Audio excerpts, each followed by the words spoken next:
वालेकुम बच्चों, क्या हाल है आप लोगों के। जी बच्चों, आज मैं आप लोगों के लिए लेकर आई हूँ स्टोरी टाइम और मैं आपको सुनाऊंगी कोई स्टोरी। जी, बच्चों का कैलेंडर शो जुलाई 2023 से स्टोरी सुनाऊंगी। चलें बच्चों, शुरू करते हैं। सफ़ा नंबर 13। बेवा गिलहरी। बगला साहिल पर आराम कर रहा था। बगला साहिल पर आराम कर रहा था कि वहाँ से गिलहरी गुजरी। पूछा, कहाँ जा रही हो? गिलहरी बोली, शादी करने, पेट भरने। बगला बोला, अरे तुम मुझसे शादी कर लो। गिलहरी बोली, मुझे क्या खिलाओगे, क्या पहनाओगे, क्या उड़ाओगे, बिस्तर पे क्या बिछाओगे? बगले ने कहा, मैं साहिल पर रहता हूँ और मछली पकड़ता हूँ। तुम्हें मछली का गोश्त खिलाऊंगा, मछली की खाल पहनाऊंगा, अपनी पीठ पर बिठाकर समंदर की सैर कराऊंगा और मछली की खाल से चादर बनाकर तुम्हारे लिए बिछाऊंगा। गिलहरी मुतासिर हुए बगैर बोली, मैं तुमसे शादी नहीं कर सकती। समंदर गहरा और मछली में कांटे होते हैं। ये कहकर वो आगे बढ़ गई। नीम के दरख्त पर बैठे कौवे ने गिलहरी को तेज तेज चलते देखा तो काई काई की, जिसमें यह पैगाम था कि खैरियत है, कहाँ जा रही हो? गिलहरी बोली, होने वाले शौहर को तलाश करने। कौवा बालों में हाथ फेरते हुए बोला, मुझसे शादी कर लो, रानी बनाकर रखूँगा। गिलहरी ने पूछा, तुम मुझे क्या खिलाओगे? कौवे ने कहा, नीम के पत्तों से बने बिस्तर पर बिठाऊंगा, मीठी निबोलियाँ खिलाऊंगा, कभी अखरोट भी लाऊंगा, तुम खुश रहोगी। गिलहरी नागवारी से बोली, परे हटो, कहाँ कड़वा नीम और कहाँ मैं रानी। ये कहकर आगे बढ़ गई। रास्ते में कुत्ता मिला। कुत्ते ने झाड़ूदार दुम वाली गिलहरी से पूछा, प्यारी गिलहरी, कहाँ चली?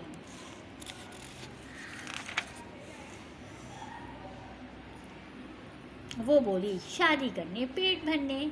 कुत्ते ने शादी की पेशकश की तो गिलहरी बोली, तुम क्या काम करते हो? मुझे क्या खिलाओगे, क्या पहनाओगे, ओढ़ने के लिए क्या दोगे, मेरे नाजुक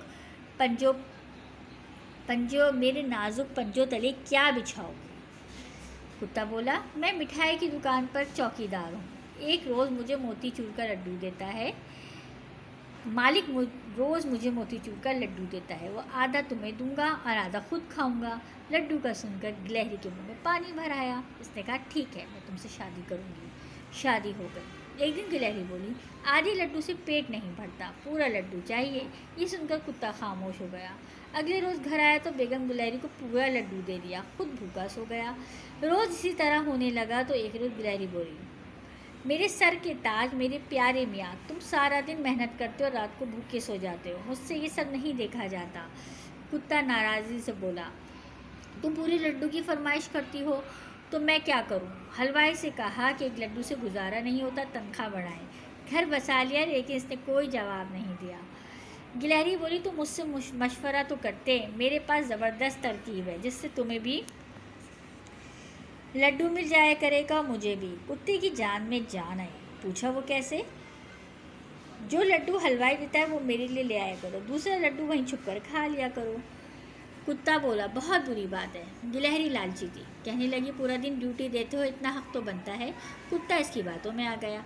अब वो रोज़ एक लड्डू दुकान पर चोरी छुपे खाता और एक गिलहरी के लिए लाता। हलवाई भी खुश था कि मुलाजिम ने तनख्वाह बढ़ाने की बात छोड़ दी है। चोरी छुपती नहीं, किसी रोज़ जाहिर हो जाती है। हलवे ने कुत्ते को थाल में मुंह मारते हुए देख लिया। इसके हाथ में डंडा था, इस जोर से कुत्ते को मारा कि इसकी टांग टूट गई। कुत्ता ट्याऊं ट्याऊं करता हुआ भाग गया। लंगड़ाता हुआ घर पहुंचा। गिलहरी ने इस हालत में देखा तो घबरा गई और पूछा कि क्या हुआ? कुत्ता बोला, तुम्हारी लालच ने मुझे चोर बना दिया। आज हलवाई ने मेरी चोरी पकड़ लिया और जोर का डंडा मारा कि हाय मेरी टांग। ये कहकर वो रोने लगा। कुत्ते को तकलीफ में देखकर गिलहरी को अफसोस हुआ। कुत्ता ज़मीन पर पड़ा ट्याऊं ट्याऊं करता रहा। रात को उसे बुखार हुआ, सुबह तक इसका दम निकल गया। भी गिलहरी बहुत रोई, रोते रोते कहा, हाय मैं बेवा हो गई। नीम का कौवा छोड़ा, पानी का बगला छोड़ा, हाय रे हाय मेरा प्यारा कुत्ता, जिसे मेरी लालच ने मारा। जी बच्चों, कैसी लगी आज आपको ये कहानी? उम्मीद करती हूँ आपको कहानी अच्छी और बड़ी मज़ेदार लगी होगी। तो हमें इस कहानी से सबक मिला कि हमें लालच नहीं करनी चाहिए। लालच क्या होती है? लालच से इंसान गलत तरीक़े इस्तेमाल करता है, जो कि अल्लाह ताला को पसंद नहीं है। ठीक है बच्चों, तो अपना बहुत ख्याल रखिएगा। अल्लाह हाफ़िज़।